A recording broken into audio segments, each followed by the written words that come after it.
ඉතින් අපේ උසස් පාඨමාලාව නැත්නම් IELTS පන්තියයි මේ අපි ආරම්භ කරන්නේ සිංහල පැහැදිලි කිරීම සහිතව අපි ඉදිරිපත් කරමු. අද සාකච්ඡාවේදී මම ඔබ සමග කතා කරන්න බලාපොරොත්තු වෙනවා මුලින්ම සම්ප්‍රදායික යෙදුමක් පිළිබඳව. idioms. IELTS මට්ටමේදී idioms නැත්නම් සම්ප්‍රදායික යෙදුම් ඔය අනිවාර්යයෙන්ම ඉගෙන ගන්න ඕනේ grammar සමග. සම්ප්‍රදායික යෙදුම් වල grammar තියෙනවා. ඒ grammar ටිකත් එක්කම ඉගෙන ගන්න. දැන් අපි කියනවා දිලිසෙන සියල්ල රත්තරන් නොවේ. මේකෙදි මේ ව්‍යාකරණයක් එක්ක තමයි මේ කියන්නේ. ඒ නිසා චුට්ටක් විතර ඔයාලට මම පැහැදිලි කරයිම වැඩිපුර කරන්න වෙනවා. දැන් දිලිසෙනවට ක්‍රියාපදේ වෙන්නේ පුතේ glitter. මේ ක්‍රියාපදේ අපි කියනවා මම සිංහලෙන් ලියුවට සමා වෙන්නේ. සස් පාඨමාලාව වුණාට මම ලියනවා සිංහලෙනුත් සමහර දේවල්. glitter කියන්නේ අපි කියනවා බහුවචන ක්‍රියාපදේ කියලා. දැන් මේකට ඒකවචන ක්‍රියාපදයක් තියෙනවා. ඒකවචන ක්‍රියාපදය හදන්නේ ක්‍රියාපදයේ අගට s අකුර එකතු කරලා. එතකොට glitters වේ. glitters. එතකොට දැන් මට කියන්න ඕනේ දිලිසෙන සියල්ල රත්තරන් නොවේ කිය. සියල්ල කියන්නේ all. මේ all කියන පදය ඒකවචනයක් ලෙස සැලකේ. ඔන්න grammar වල point එකක්. all ඒකවචනයක් ලෙස සැලකේ. හැබැයි සමහර තැන්වල මම මේවා සිංහලෙන් ලියුවට තරහ වෙන්නේ පහුයි. උසස් පාඨමාලාවේ මෙහෙම කරන්නේ නැහැ ගුරුවරු. මම කරනවා. සමහර තැන්වල බහුවචනයක් ලෙසද සැලකේ. එතකොට all කියන වචනය ගැන ඔබ advanced learners ලා විදිහට දැනගන්න ඕන දෙයක් තමයි all ඒක වචනයක් ලෙස සැලකේ. සමහර තැන්වල බහුවචනයක් ලෙසද සැලකේ. දැන් අපි කියනවා අද ජූලි 4 සාකච්ඡාව මේ අපි මෙහෙවන්නේ 4th of July. දැන් අපිට කියන්න ඕනේ all ඒක වචනයක් ලෙස භාවිතා කරලා දිලිසෙන සියල්ල කිය. ඒතර all කියන වචනය විස්තර කරනවා. all විස්තර කිරීමට that කියලා සම්බන්ධක පදයක් යොදනවා. ඒතර මේ that කියන්නේ මම මේ අන්ඩර්ලයින් කරලා පෙන්නන්නේ සම්බන්ධක පද. conjunction. දිලිසෙන සියල්ල කියන්නේ all that glitters. ඒතර all ඒක වචනයක් ලෙස තමයි සලකලා තියෙන්නේ. ඒ නිසා ක්‍රියාපදයට s අකුරක් එනවා. ක්‍රියාපදේ තමයි glitter. ඒතර මේ all that glitters කියන්නේ අපි කියනවා වාක්‍යාංශයක් කියලා. වාක්‍යාංශයක් කියන්නේ ඉංග්‍රීසියෙන් කියන්නේ clause එකක්. වාක්‍යාංශයක් කියන එකට ඉංග්‍රීසියෙන් කියන්නේ පුතේ clause එකක්. all that glitters. හැබැයි all කියන්නේ ඒක වචනයක්.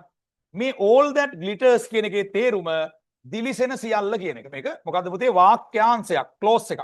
මම පැහැදිලි කරන්නම් පුතේ අද පාඩම මේ ඉඩියම් එකෙන් තමයි පටන් ගන්නෙ. හොඳේ. එතකොට මේ වාක්‍යාංශය මම රවුම් කරලා පෙන්නලා තියෙනවා. මේක අපි සලකනවා තනි උක්ත පදයක් නැත්නම් වාක්‍යයක තනි ආරම්භක පදයක් කියලා. ඒ කියන්නේ දැන් all that glitters කියන වාක්‍යාංශයේ තේරුම දිලිසෙන සියල්ල. මේකට ගැලපෙන්න ක්‍රියාපදයක් අපි යොදනවා is කියලා. ඒ කියන්නේ මේ උක්ත පදේ හේවත් වාක්‍ය ආරම්භක පදේ තමයි all that glitters. ඒක වචනයි. ඒක වචන වෙන්නේ all ඒක වචන නිසා. වාක්‍යාංශයක ආරම්භක පදය ඒක වචන නම් වාක්‍යාංශය ඒක වචනයි. ඒ අනුව all that glitters කියන වාක්‍යාංශයේ ආරම්භක පදය all. ඒ නිසා all that glitters කියන වාක්‍යාංශය ඒක වචනයි. ඊළඟට ඒකට ගැලපෙන්න is කියලා ක්‍රියාපදයක් දාලා තව වාක්‍යයක් හදනවා. දිලිසෙන සියල්ල රත්තරන් නොවේ. all that glitters is not gold.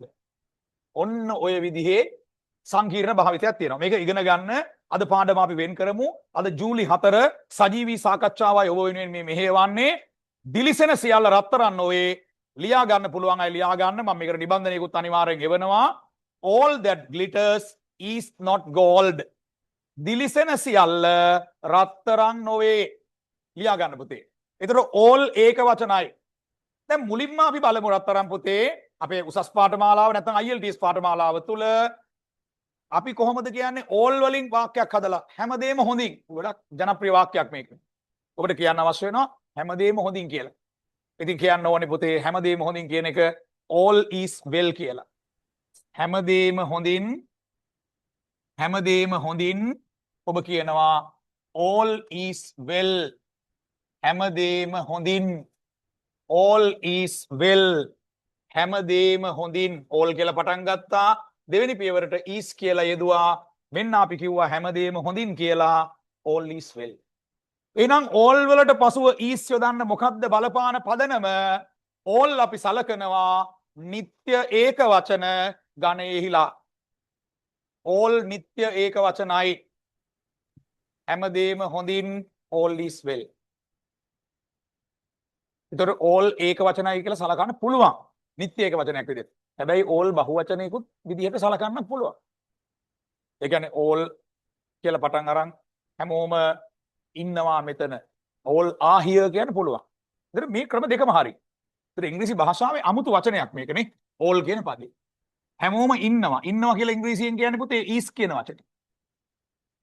සමා වෙන්න ඕන උසස් පාඨමාලාවේ සිංහලෙන් ලියනවට හොඳේ මම ඒක කරනවා ඒක තරහ වුණාට කමක් නැහැ. හැමෝම ඉන්නවා මෙතන all is here. හැමදේම හොඳින් කියන්නේ all is well. හැමදේම කියන්නත් all කියන්නේ. හැමදේම හොඳින් කියලා පපුවට තට්ටු කරගන්න පුළුවන්. all is well. ලෝකෙම ගිනි ගන්නවා ඒ තමන්ගේ පපුවට තට්ටු කරගන්නවා all is well කියලා. බය වෙන්න එපා. හැමදේම හොඳින් all is well. එතකොට all is here හැමෝම ඉන්නවා මෙතන. තව එකක් කියනවා. ඒකම තව විදිහකට කියනවා. all බහුවචනයක් ලෙසද සැලකේ. එතකොට හැමෝම ඉන්නවා මෙතන all are here. all are here. එහෙමත් කියන්න පුළුවන්. ඉතින් ගොඩාක් වෙලාවට සුද්ධෝ වැඩිපුර කතා කරන්නේ all ඒක වචනයක් ලෙස සලකලා. එතකොට ඔයගොල්ලෝ IELTS මට්ටමේ සුන් හැටියට උසස් පාඨමාලාවක් හදාරන සුන් හැටියට ඉංග්‍රීසි භාෂාවේ තියෙන මේ ඒක වචන බහුවචන දෙකටම ගන්න පුළුවන් පද හඳුන ගන්න ඕනේ. ඒ වගේම නිත්‍ය ඒක වචන පද හඳුන ගන්න නිත්‍ය බහුවචන පද හඳුන ගන්න. එතකොට CID ඒ කියන්නේ රහස් පොලිසිය ඒක වචනයක් ලෙසද සැලකේ. ඒක වචනයක් ලෙසද සැලකේ සිංහලෙන් ලියනවට සමා වෙනවා. හොඳේ? එතකොට CID is කියලා වාක්‍යයක් හදන්න පුළුවන්. හැබැයි බහුවචනයක් ලෙසද සැලකේ. බහුවචනයක් ලෙසද සැලකේ.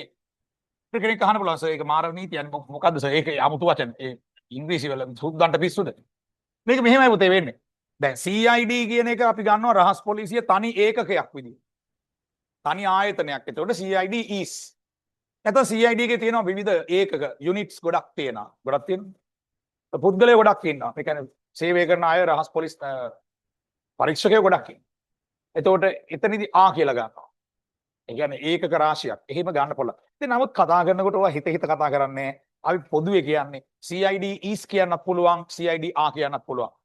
ඒතර අපි කියනවා නම් රහස් පොලිසිය විමර්ශනය කරමින් සිටී කියන. CID is කියලා යොදන්න පුළුවන්.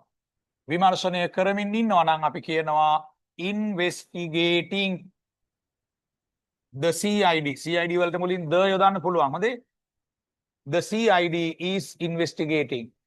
ඒකම ඔබ කිව්වොත් the CID are investigating කියලා එකෙත් වැරද්දක් නැහැ. හැබැයි වැඩිපුරම සුද්ධ කතා කරනකොට මේ ඒක වචන බහුවචන දෙකටම එන පද ඒක වචන ලෙස සැලකීමේ වැඩි නැඹුරුවක් තියෙනවා බහුවචන විදිහට ගන්නවා. ඒ කියන්නේ 50ට 50 කියලා කියන්න පුළුවන්. The CID are investigating. මේ පිළිබඳව කියලා කියනවානේ. මේ පිළිබඳව කියනකොට ඉන්වෙස්ටිගේටිං වලට පසුව යොදන්නේ ජනප්‍රිය නිපාතය into. ඒතර පිළිබඳව කියන අදහස into වලින් ගන්න පුළුවන්. රහස් පොලිසිය මේ පිළිබඳව විමර්ශනය කරමින් සිටී. The CID is investigating into this. නැත්නම් ඒකම කියනවා the CID are investigating into this. රහස් පොලිසිය මේ පිළිබඳව විමර්ශනය කරමින් සිටී. The CID are investigating into this. නමුත් police කියන තැනයි. ඊළඟට රටක නමක් ගත්තොත් අපි රටක නමක් දැන් අපි සාමාන්‍යයෙන් ක්‍රිකට් කණ්ඩායමක් හෝ ෆුට්බෝල් කණ්ඩායමක් හඳුන්වන්න ෆුට්බෝල් කියන වචනේ ඔබ දන්නවද ෆුට්බෝල් කියන්නේ මොන රටේද සොකර් කියන්නේ මොන රටේද කියලා ඉංග්‍රීසි භාෂාවේ දැන් ඔය සමහර වචන තියෙනවා එක එක රටවල් වල කතා කරන වචන වෙනස් නේ එක රටවල් ඇමරිකන් ඉංග්‍රීසි වෙනස් බ්‍රිටිෂ් ඉංග්‍රීසි වෙනස් ෆුට්බෝල් වලට සමහර රටවල් වල කියන්නේ සොකර් සමහර වල නේද මේක වෙන සෙල්ලමක්ද දන්නේ නැහැ ඒකට සොකර් කියන්නේ වෙන සෙල්ලමක්ද නැත්නම් අපි දන්න සෙල්ලමමද සොකර් වර්ල්ඩ් කප් කියලා කියන අය ඉන්නවා එතකොට ෆුට්බෝල් වර්ල්ඩ් කප් කියලා කියන අයත් ඉන්නවා එතකොට සොකර් කියන වචනය ඔයා ඉගෙන ගන්න ඕනේ පුතේ බ්‍රිටිෂ්ද ඇමරිකන්ද කියලා සොකර් බ්‍රිටිෂ්ද ඇමරිකන්ද ඒක බ්‍රිටිෂ් ඒක බ්‍රිටිෂ් සොකර් ඒතර බ්‍රිටිෂ් අය ගහන්නේ සොකර්. ඇමරිකන් අය ගහන්නේ ෆුට්බෝල්. දෙකම එකයි. 아무තු සෙල්ලමක් නෙමෙයි. ඒතර එකම වචනේ බ්‍රිටිෂ් අය සොකර් ගහනකොට ඇමරිකන් අය ෆුට්බෝල් ගහනවා.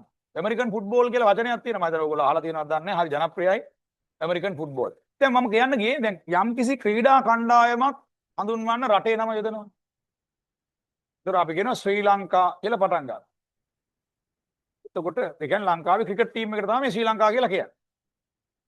එතකොට අපි කොහොමද කියන්නේ මේක බහුවචනයක්ද ඒක වචනයක්ද? ශ්‍රී Lanka is going to win කියනවාද Sri Lanka are going to win කියනවාද? ලංකාව දිනන්නයි යන්නේ.